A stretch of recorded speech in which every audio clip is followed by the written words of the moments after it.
vLLM v0.28 has been released, bringing significant updates to the LLM Inference engine. This release introduces performance improvements and new features for developers working with large language models. The new release includes enhancements to the vLLM library that improve efficiency and compatibility. Key updates include optimizations for sequence handling, better support for distributed inference, and a new configuration option called Enable Chunked Prefill. vLLM is a fast and easy-to-use library for LLM inference. It's designed to be efficient with a focus on performance and scalability. The project's architecture relies heavily on Python, Rust, Cuda, and C++.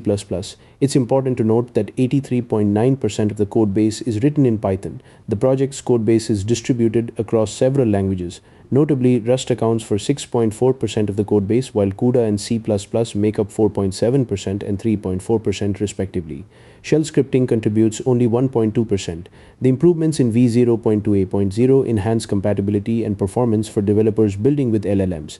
The Enable Chunked Prefill feature allows for more efficient processing of long sequences, which is essential for advanced use cases. While this release brings performance enhancements, it also introduces new complexities in configuration. Compared to previous versions, there are more options available, which may require additional time for developers to understand and implement. vLLM v0.28.0 brings important updates that affect how developers interact with LLM inference. The release emphasizes performance and scalability, while also expanding configuration options. As the project evolves, keep an eye on community feedback and future releases for further enhancements. Thanks for watching. If you're interested in LLM development or want to contribute to vLLM, check out the repository on GitHub.